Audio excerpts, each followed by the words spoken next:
150 वर्षाची परंपरा असलेल्या काँग्रेस पक्षाचे अध्यक्ष यांचं हे अतिशय दुर्दैवी स्टेटमेंट आहे।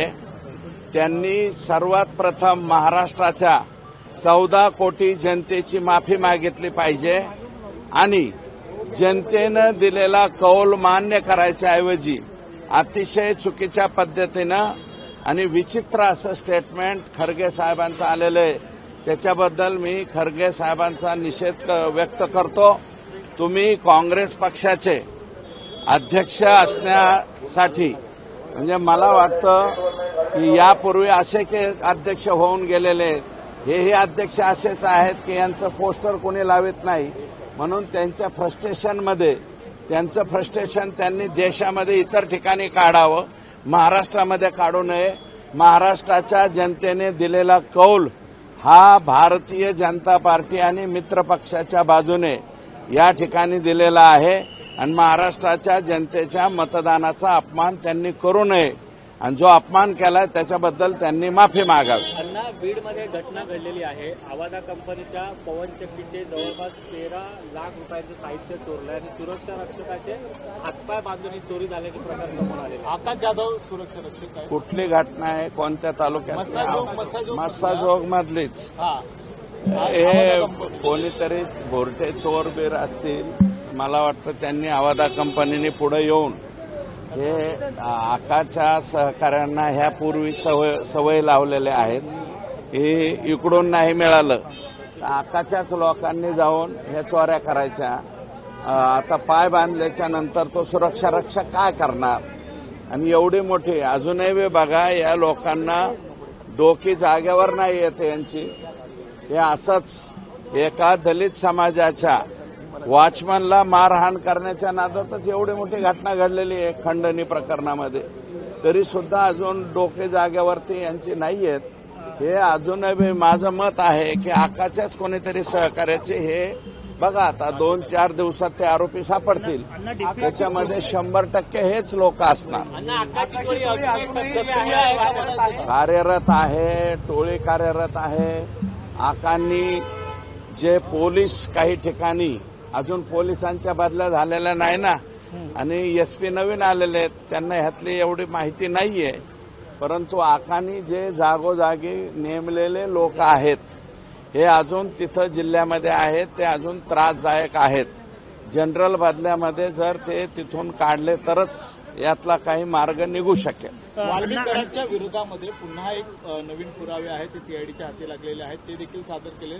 यावर उद्या सुनावणी होणार आहे अशी देखील माहिती समोर येते। काय नेमकं नाही, आता ती केस चालू राहील। वाल्मिक कराडच्या बाबतीत आणखी बरंच काही सापडणार आहे, फक्त सीआयडीलाच नाही तर मला असं वाटतं ईडीची सुद्धा त्यांना नोटीस आहे पूर्वीचीच, त्याच्यामुळं ईडीवाले सुद्धा त्यांची तपासणी करणार आहेत आणि त्याच्यामध्ये सगळं काही सापडेल। डीपीडीसी फंडावरून तुम्ही आरोप जे आहे ते धनंजय मुंडे किंवा डीपीडीसी फंडावरून जे आरोप केले होते त्याला क्लीन चिट जे आहे ते अधिकारी अजितदादांनी दिल्याची माहिती मिळते। नाही, आम्ही त्याच्यात हायकोर्टात जाणार आहोत। त्यांनी क्लीन चिट दिले ना, हायकोर्टात जाऊन ते 73 कोटी रुपये पूर्णपणे बोगस कसे उचललेले आहेत हे आम्ही त्या ठिकाणी कोर्टात जाऊन सिद्ध करू। सर, अण्णा, परळीच्या औषधी केंद्रामध्ये जिथे मोनोपॉली मानली जात होती वाल्मिक कराडची, आता तिथे दुसऱ्या कंपन्यांनी ही राख उचलण्यास सुरुवात केलेली आहे। पोलीस बंदोबस्तामध्ये आता ही राख उचलली जाते। आत्ताशी राख उचलायला सुरुवात झाली, नवीन टेंडर लावले। मला वाटतं काहीतरी जुन्या दुसऱ्या लोकांचे ते हापर का काय म्हणतात त्याला दुसऱ्यांचे कंटेनर आत्ताशीक लागले 2014 पासून, नाही तर आका आणि त्यांचेच दुसऱ्यांचे हापर ते काय म्हणतात ते टिप्पर पाप्पर काय लागत नव्हते। हे पहिल्यांदाच हायवा फायवा काय जे ते लागायला सुरुवात झालेली आहे आणि अजूनही तिथल्या बाबतीमध्ये बरेच गोंधळ आहे। तिथे 20-20 वर्षापासून एकाच जागेवर काम करणारे लोक आहेत, ते येणाऱ्या जनरल बदल्यामध्ये तिथले ते 20-20 वर्षापासून एकाच जागेवर राहणारे लोक राहू नयेत। आना हिंदी में जानना चाहेंगे मोदीकर अर्जुन का एक अभी मराठी हो गया ना.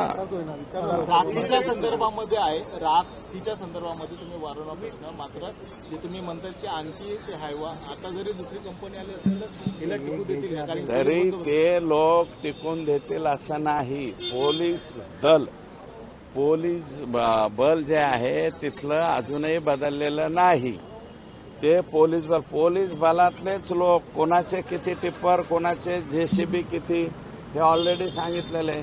पोलीस लोकांचेच तिथं जर जेसीबी आणि हायवा असतील तर ह्याच्यामध्ये काय सुधारणा होणार. बीड पोलीस अधीक्षकांच्या बरोबर काही आरोप देखील केले होते. याबद्दल काही तक्रार केली आहे प्रशासनाकडे, सरकारकडे? नाही, मी ज्यांना सांगायचं त्यांना सांगितलेलं आहे.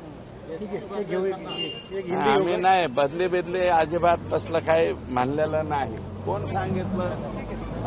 एक वेगळा प्रश्न होता. मुंबईमध्ये सध्या वक्फ बोर्ड विरोधाचे विधेयक मंजूर झालं होतं, त्याला महाविकास आघाडीने विरोध केला होता आणि खासदार अरविंद सावंत असतील, वर्षा गायकवाड असतील, यांच्या निषेधाचे बॅनर लागलेले आहेत ठिकठिकाणी.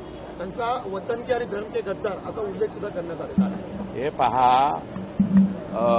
वक्फ बोर्डाच्या बाबतीमध्ये जो बदल झालेला आहे त्याच्यामध्ये हिंदू लोकांना इन्व्हॉल्व केलेलं नाही. त्याचा वापर जो आहे तो मुस्लिम समाजाचेच लोक करणार आहे. मग एवढं असताना सुद्धा त्याच्या बाबतीमध्ये विनाकारण लोकांच्या मध्ये गैरसमज पसरवतात. म्हणून मग या खासदारांच्या विरोधात जनतेनं त्या ठिकाणी बोर्ड लावले असतील आणि असे बऱ्याच ठिकाणी लागतील. हिंदीमध्ये घेऊ ना. हिंदी आता हे मराठी संपवा ना. आता मराठीवाल्यांनी हिंदी काय लागेल? हाँ, काय हिंदी? सर, किस तरह देखते हैं जिस तरीके से मल्लिकार्जुन खड़गे ने जिस तरह स्टेटमेंट दिया है महाराष्ट्र के ऊपर, किस तरह देखते हैं सर? 150 साल पुरानी ये जो पार्टी है और कांग्रेस पार्टी के राष्ट्रीय अध्यक्ष, इनका बड़ा ही आपत्तिजनक ये बयान है. इन्होंने ये बयान नहीं करना चाहिए था.